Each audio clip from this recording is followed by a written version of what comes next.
stepping in spectacular, as well. over the top. I mean, that was a full force shot to the temple. I mean, he's right now. So they wipe off his gloves, but you look at him like he's really feeling it right now. I mean, he probably has no idea where he is. Time when I'm going to take your soul and you're either going to give up or you're going to get knocked out.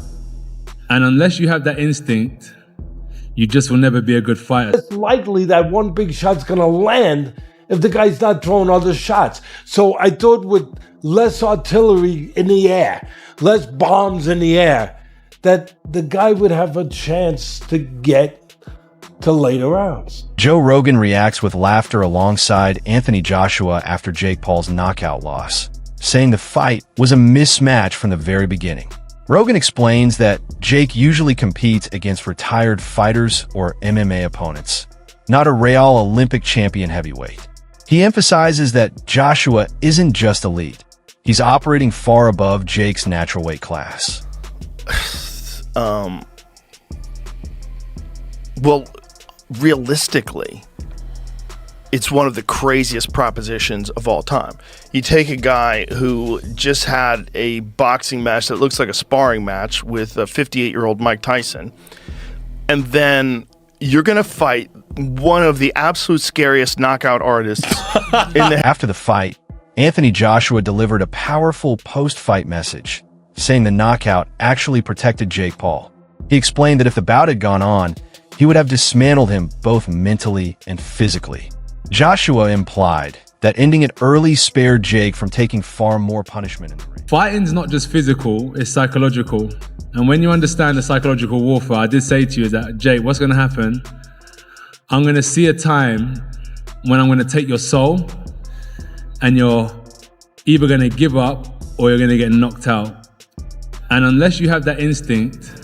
Anthony Joshua being connected to a so-called circus fight with Jake Paul instantly splits the boxing world. Many view it as a spectacle rather than a true sporting contest, with a gap in size, experience, and pedigree impossible to overlook. Joshua is a two-time heavyweight world champion and an Olympic gold medalist. Jake Paul, meanwhile, is still developing as a boxer. To critics, the matchup feels designed for attention and numbers, not for real competition, which is why it's branded a circus instead of a legitimate fight.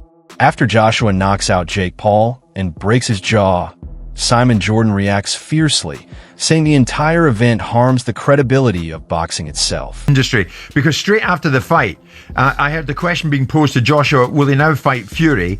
And then my first thought was, after what I've seen, who cares? After that, who cares if Joshua fights Fury? I like Anthony Joshua immensely, Spencer.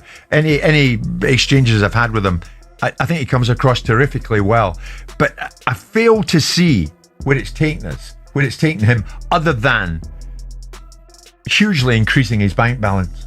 You know, I really fail to see what this has done. Well, it's done nothing, but he was going to fight in November, like I said, and he's just gone in there against Jake Paul. What has it done for his legacy? Absolutely zero. But it was, you know, he's earned a lot of money doing that. And he's going to go again and he's going to fight possibly February, March, and then there's that Tyson Fury fight that's looming that could happen in September, whether Tyson Fury decides to come out of retirement or not come out of retirement. For Anthony Joshua, he's earned a hell of a lot of money. This is prize fighting, and that's what it's all about, and that's what he's done. He argues that these kinds of matchups erase the boundary between real sport and pure spectacle, pulling focus away from fights that actually matter. Jordan points out that Joshua has already secured generational wealth and a lasting legacy, so there's no need for gimmick bouts. Even if a fight with Tyson Fury never materializes, Jordan says Joshua is financially set, and stepping away from boxing altogether would not be a shock. Joshua, that apart, Spencer, 6 rounds to get Paul out of there. Reputationally, how does it leave AJ? Well, thankfully it didn't go to points, because I think that would have been a disaster for Anthony Joshua. I think that he needed to get the job done inside the distance, you know, and he done it. Look, he could have done it at any given point. I think that he could have cut the ring off whenever he wanted to and got Jake Paul out of there. He took his time on that. He allowed Jake Paul to run around like a rabbit and throw the occasional shot from time to time, and I think he only landed one clean punch, didn't he, Anthony Joshua? And that was the one that broke his jaw in 2 places. But I mean, you said, did you not, to us in this very studio the other day, he's got to get him out of there in round one. I did. Otherwise, what are we seeing? Exactly that, you know, and I think what we saw there was a little bit of entertainment, and that was pretty much it. But not entertainment that many people enjoyed. If I'm honest, I think that people wanted to see a demolition. Joe Rogan praises Anthony Joshua by pointing to his speed, athleticism, and crushing power. He says Joshua moves like a much smaller fighter despite being a heavyweight, while still carrying true one-punch knockout force. Rogan describes him as a nightmare opponent because of how fast he can close distance and finish exchanges. In his view, these qualities make it completely unrealistic for crossover fighters to compete with Joshua at a serious level. But this is a giant Olympic gold medalist heavyweight. I mean, Anthony Joshua is Here's the terrifying. thing that nightmares are made of. And he's got that one-punch nuclear power. One punch. Adam Booth delivers a brutally honest analysis, pointing out that Jake Paul did manage to make Anthony Joshua miss at certain moments, which he sees as significant. Booth notes that Jake's movement and positioning showed real improvement and discipline, forcing Joshua to reset instead of landing at will. He makes it clear this doesn't mean Jake was winning, but creating hesitation in an elite heavyweight is meaningful and shows progress in Jake's development. Booth continues by explaining that making a fighter like Joshua miss isn't accidental. It takes preparation, timing, and confidence. He gives Jake credit for his footwork and his ability to stay calm under pressure. At the same time, Booth stresses that these flashes don't change the bigger picture.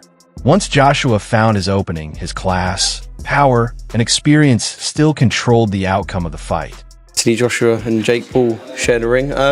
Your takeaways from the 6 rounds that we saw, presuming you watched? I was impressed with Jake Paul. I thought that, following on from what we're saying, right?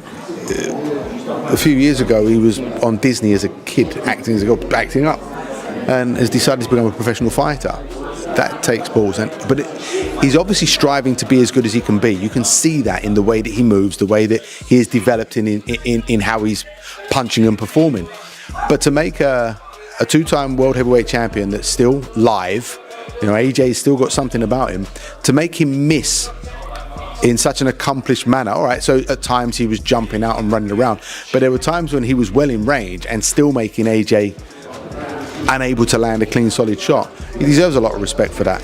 And then the shot that actually finished the fight, that broke his jaw quite badly, didn't put him out. That shot he threw with serious intention has put a lot of professional heavyweights to sleep. He didn't go to sleep.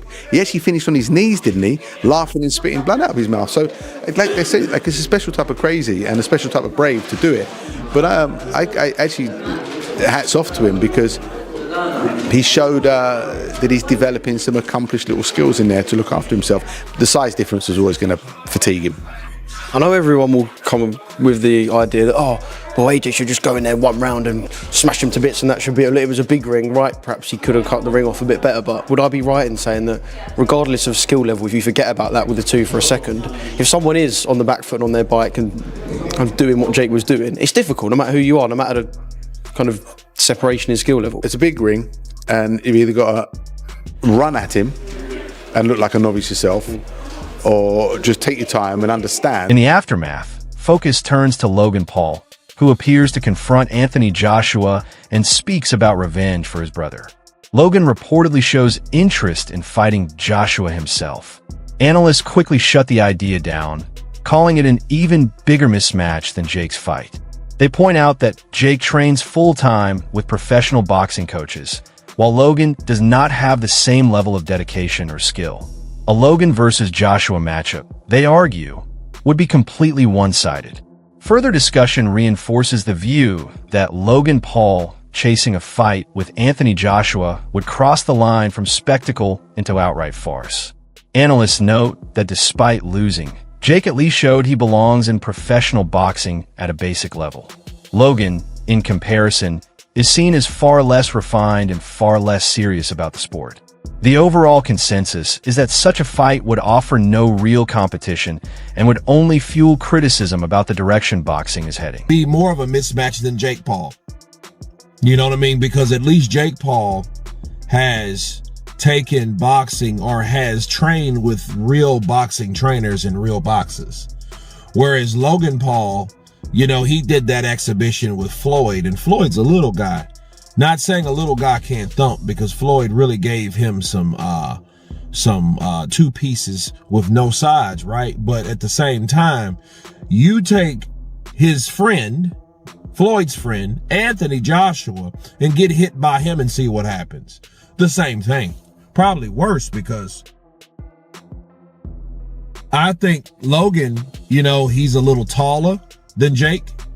And because he's a little taller than Jake, he may think he's a little stronger than Jake. Which I don't know which one's true or not. I don't think it makes a difference. But because he may feel that way, he may want to go in there and try to bang it out with AJ. And if that happens, it's going to be a lot quicker. See, that 6 rounds it took AJ to finally catch Jake. It took that way because Jake was on that bicycle, moving, being elusive, trying to come in and then come out. He tried to do a very poor man's Alexander Usyk, right? And it didn't work for him. Logan ain't gonna do that. Logan's gonna come in throwing punches and bunches like he did with Floyd, trying to get him in there and, you know, do all this stuff. And what's gonna happen as soon as AJ lines him up, sets his punch, he's gonna hit Jake and he's gonna break Jake. Sugashano Molly analyzes the aftermath by focusing on Jake Paul's mindset going into the fight. He says the trash talk and confidence Jake showed beforehand were widely misunderstood by critics.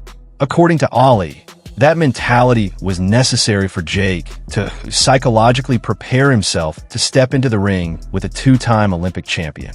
He explains that belief and self-talk are crucial when facing overwhelming odds, even if the outcome doesn't go your way. O'Malley adds that without that mental edge, Jake wouldn't have been able to perform at all under such intense pressure. He believes the criticism overlooks how difficult it is to share the ring with a fighter of Anthony Joshua's caliber. While the loss was clear and decisive, Ollie argues that Jake's approach showed respect for the challenge and highlighted the heavy psychological demands of fighting an elite heavyweight. Shooting double legs too. Shooting double legs, nice Duck ones unders. with ankle picks, duck unders. But dude, God, people I see so much people talking shit on the fight, which, dude, what the fuck did they expect? Like, Jake was hyping himself up, saying he's gonna win. Dude, that's self-belief.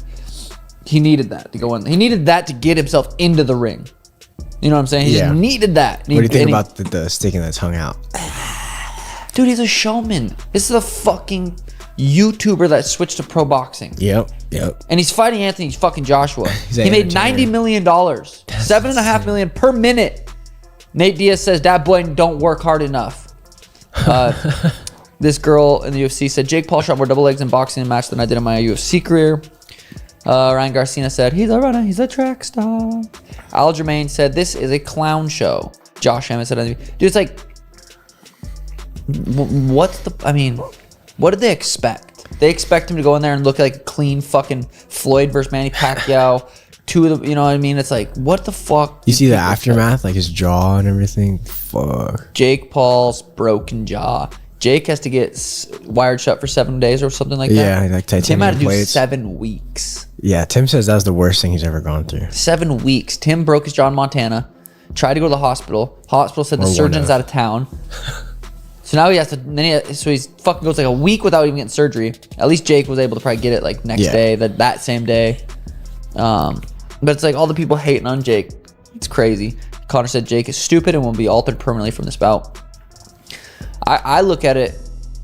It's inspiring seeing what he does, because I know how much like he's putting in work. He's doing legitimate fight camps. He's doing sparring. He's doing rounds. He's eating. He's doing everything. Teddy Atlas explains that his prediction of the fight lasting several rounds was rooted in real boxing logic, not any idea of it being fixed or staged. He points to Anthony Joshua's long layoff, the knockout loss in his previous bout, and the mental hesitation that can follow an experience like that. Atlas says those doubts don't disappear overnight, especially for a fighter who isn't known as a fast starter. He also highlights the larger ring, which gave Jake Paul more space to move and survive in the early moments. Atlas believes Jake came in with a genuine game plan built around movement and stamina. But as the pressure mounted, everything changed. According to Atlas, Jake reached a mental and physical level he had never faced before. Joshua's constant pressure, Jake's muscular frame leading to quicker fatigue, and the intensity of elite-level competition combined to drain him. Atlas is clear in his conclusion. The fight was real, and the outcome was decided by boxing realities, not anything artificial. I wasn't sure if there was going to be a silent agreement. I wasn't sure there was going to be a sparring match agreement that will spar for a while. I wasn't sure. I was honest about it. That's why I said it's going to go rounds. I wasn't sure if there was an understanding that, we'll play a little bit and then we'll get a little more and, whatever. So that was part of it. But there was real parts. Say, that's the fixed part. That's the WWE part. That's where the people, and I'm with you. I get it if you want to think that. Here's why I picked rounds, and this is what I think I saw, and I know that in my mind I saw, was the fact is that a lot of people didn't think about. 15 months off. And there was going to be some rust. There was going to be some hesitation. There was going to be some time. He got knocked out by Dubois freaking 15 months ago. There were going to be ghosts in the attic. I don't care who you're fighting. You get in the ring again. It's going to take a minute to exercise those ghosts. The rust. You want to call it rust, whatever. It's going to take 5-6 rounds to get rid of the rust. But it's going to, the doubt, the self-doubt, the being in the ring for the first time with nothing in between after being knocked out. That was going to be a play. And then the size of the ring, 22 by 20. It's usually 20 to 20 is pretty usually around average. And it's 22 by 20. More room to elude, more room to move around, right? I thought maybe go in there with... In the end, it felt unavoidable.